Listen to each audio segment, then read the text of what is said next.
Nagtataka ka ba kung paano nakakagawa ng human faces or object ang mga drones na ito sa langit? Kami kasi, oo. Kaya ngayong araw, hindi lang natin papanoorin ang kakaibang palabas na ito. Samahan nyo kaming with the future boys na imbestigahan at himayin ang luxurious world of drone show business at kung paano ito tumatakbo.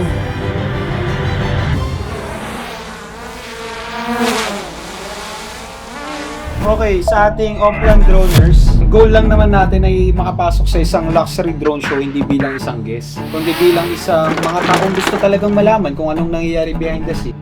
Siyempre, ang pinakauna namin ginawa ay mag-research at nakita namin to, ang Dream Sky Drones na nag-ooperate dito sa Pilipinas.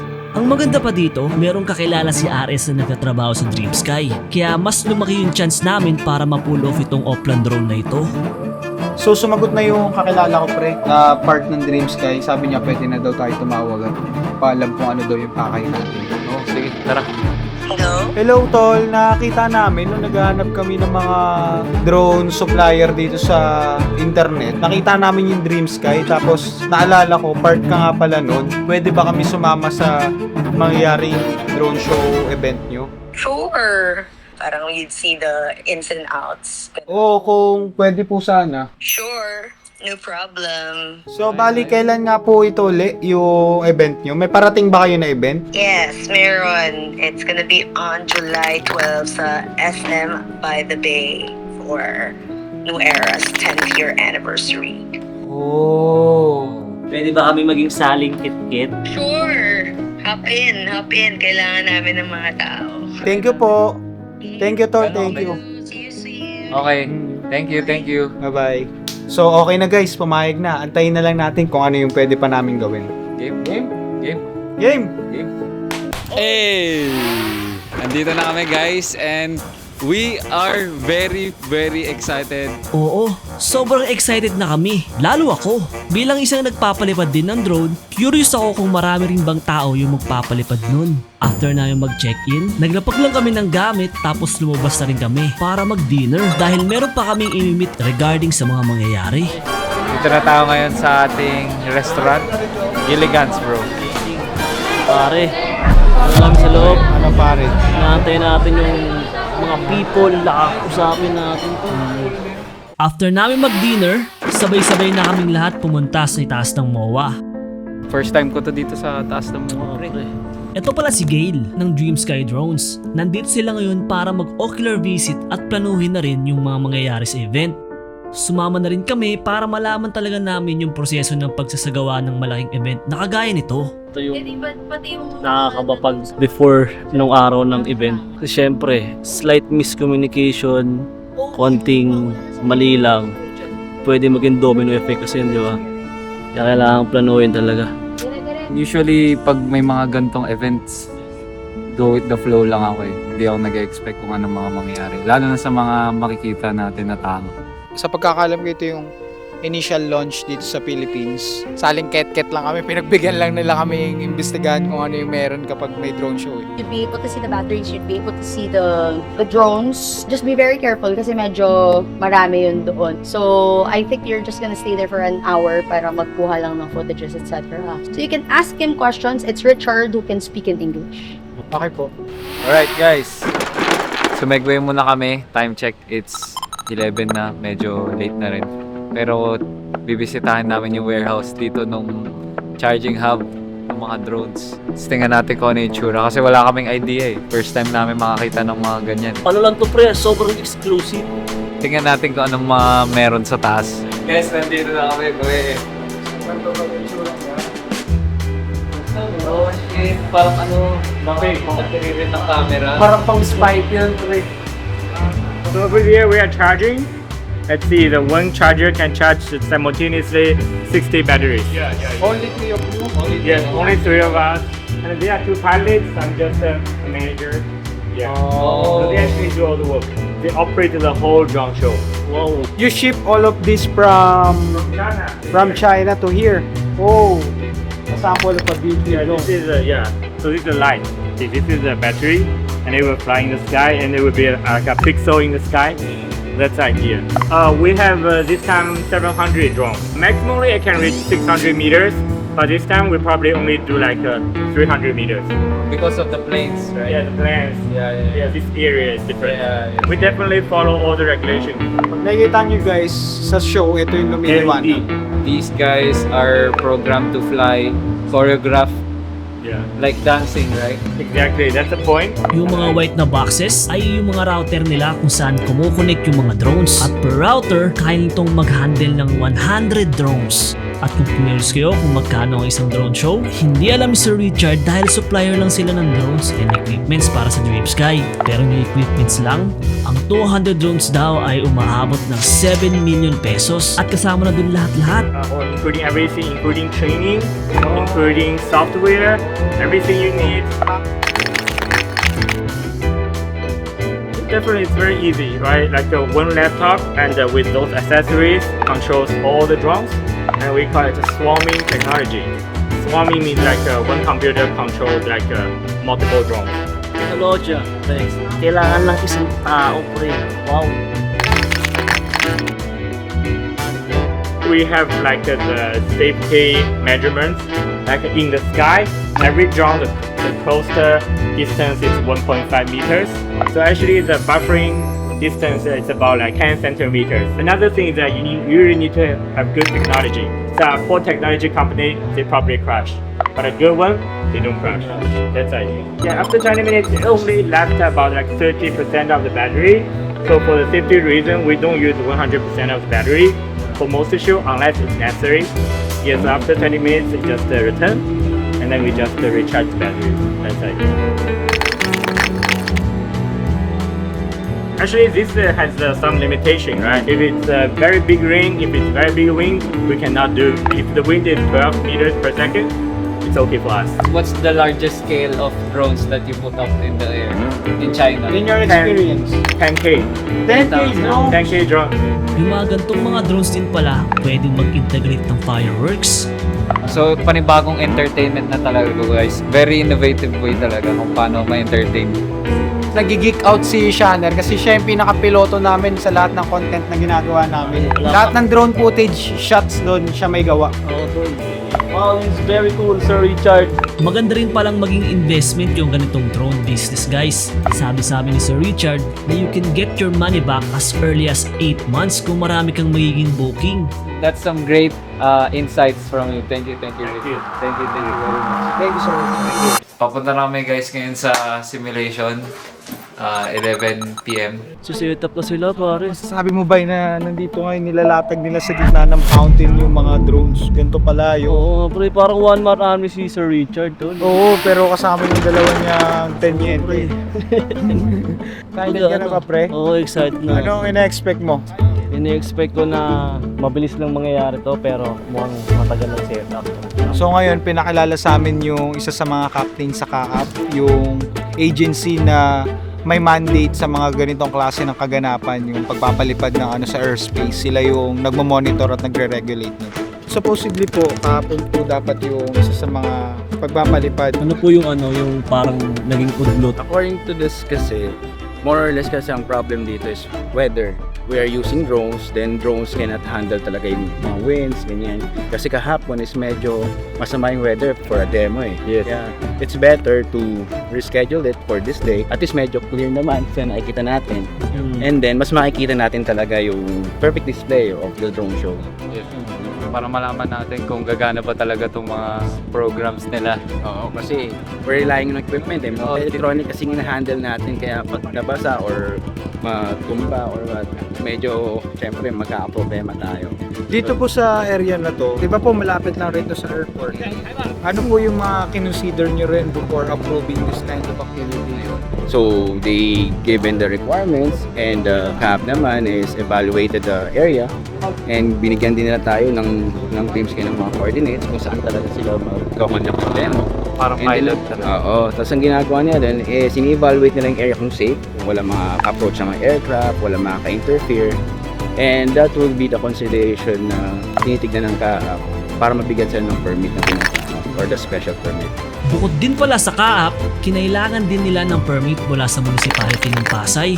Dahil kada municipality raw, meron din silang mga kanya-kanyang pinapatabad na rules and regulations when it comes to big drone shows na kagaya nito.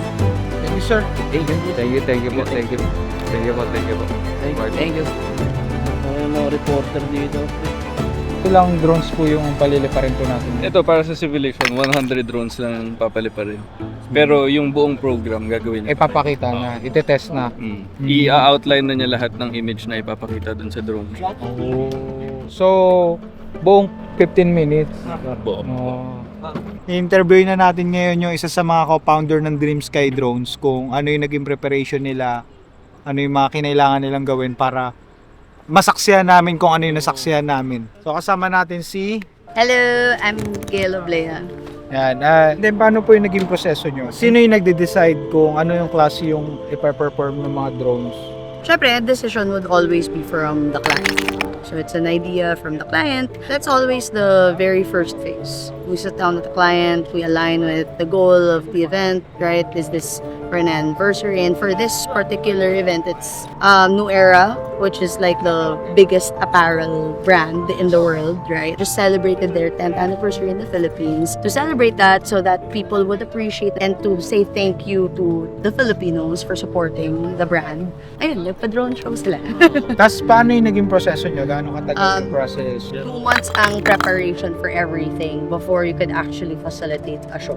Yun ang ideal. For this one, ano talaga siya, 2 months in the making yan. From contract signing until the actual D-Day, which is later tonight. Ayos.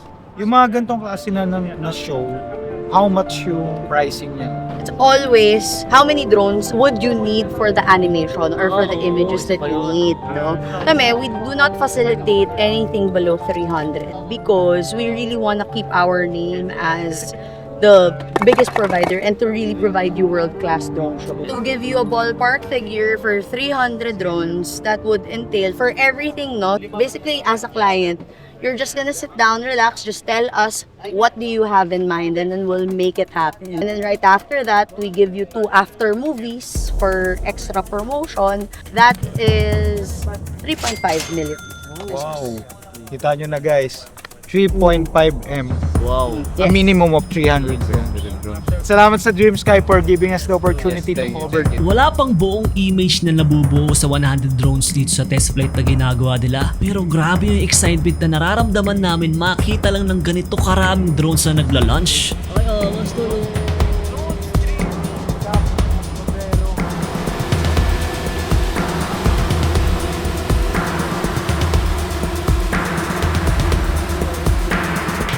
Okay, it is day 3 pare. Ngayon, meron kami magandang balita. Meron na tayong ID tsaka uniform to. Nasaan yung mga kasama ko pre? Kasi, pre, nasa si Spark. Si Spark, tumatakbo siya ngayon para dun sa community niya na good mood. Kaya kung gusto nyo rin tumakbo, samahan natin siya minsan. So kami dala muna ni Shanner yung kukuha ng mga uniform at IDs natin. Then pupunta tayo dun sa concert na New Era. Siyempre, dahil malaking event yung pupuntahan natin, kailangan natin ng ID at uniform para mas madali tayong makapasok sa event mismo. Para sa inyo, Wow! Wow! Nakita nyo guys, full access. part of the flight club. Welcome to Dream Sky. Welcome to Dream Sky, baby! Bigyan tayo rin guys ng uniform. Dream Sky lang malakas guys, follow nyo sila. Thank you brother, thank you. Yo! Nasa likod namin ngayon ay 700 drones. Wow! Hindi ako mapaniwala pre na yung nakita natin sa charging station noong isang araw. Andito na lahat. Oo, Suot na namin yung ID namin. Susubukan naman namin ngayon pumunta dun sa New Era concert. thank you Dream Sky. Thank you for making this happen. And thank you to Sir Richard. Sir Richard, today is the day that we're going to fly 700 drones. How do you feel? Great, the first show in Philippines. Yeah, let's go. Go! Let's go. Event ng New Era, ito yung 10th year anniversary nila. Sila rin yung may kagagawan kung bakit may drone show. Sila yung client na nag-book for Dream Sky. Tignan natin kung anong klaseng anniversary pakulo yung ginawa nila. Wow! Pagpasok namin sa New Era event, all around kami. Dahil may access kami kahit sa VIP area. Masasabi kong hindi lang talaga pang type sa ulo ang sombrero. Nagre-represent din ito ng kultura at paninindigan sa bawat disenyo na makikita mo. Drinks yan, boss. Pwede kami? Oo. Dalawa, boss. Ano yan, boss? Sige. Bigyan mo kami ng malupit na timpla, boss. Yo! Thank you. It's by P. Hey. Cheers! Gusto ba? Ito talaga yun, tol. Ito talaga, pre. Currently, tayo may pinaka-watt na damit dito, pre. Tignan nyo naman yung mga pormahan namin. Mga pormahan nila, talagang G na G. Kumbaga, culture to culture. Kami kasi, ito yung character namin eh. Pero nga, sabi nga nila, fashion is a representative of who you You are. are. Yeah, let's Subjective naman yung passion eh. Yeah, we're gonna enjoy this with our fun Fun juice? Fun juice, pare. Bang. Courtesy of New Era. Oh my goodness. Parang tapang shit. Bukod sa naka-only fan juice kami, nakanood din kami ng concert kahit papaano.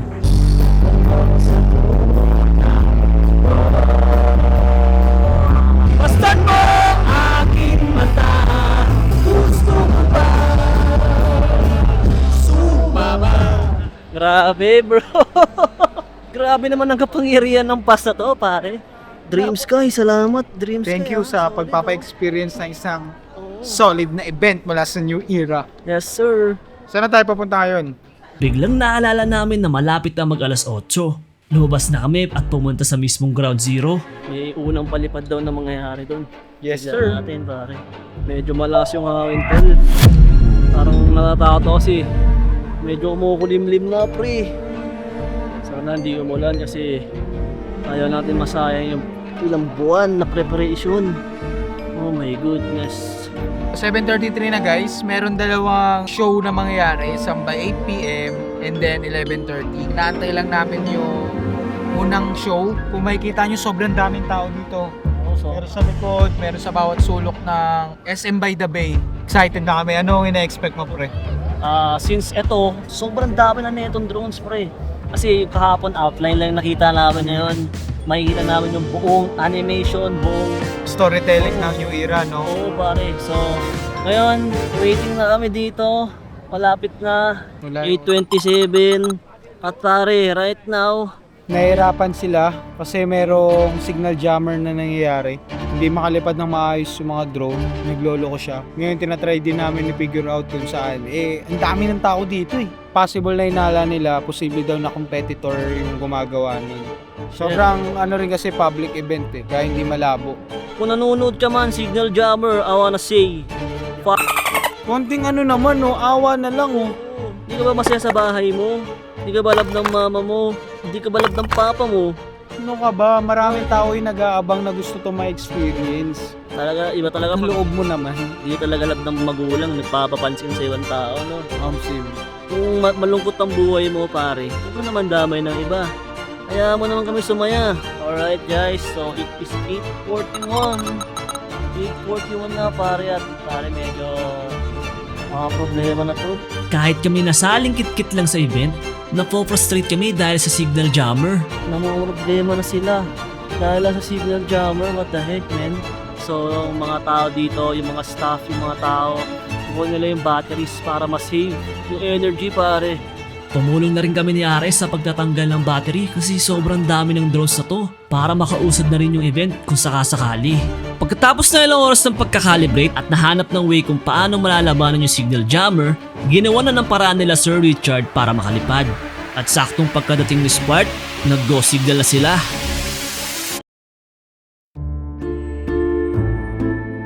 Kitang-kita sa mukha ng mga tao yung pagkasabik. At sa loob ng 15 minutes, nasaksihan namin ang pagsayaw ng mga ilaw sa kalangitan. Iba't ibang objects, logos, and symbol ng New Era ang nakita namin. Sa tingin ko, hindi lang ito mga ilaw sa kalangitan, pre. This is pure storytelling at 400 feet. Maraming salamat sa pagpapa-experience nito, Dream Sky Philippines.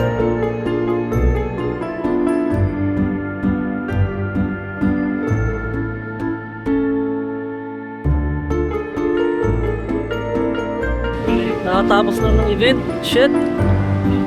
Oh my goodness, pare.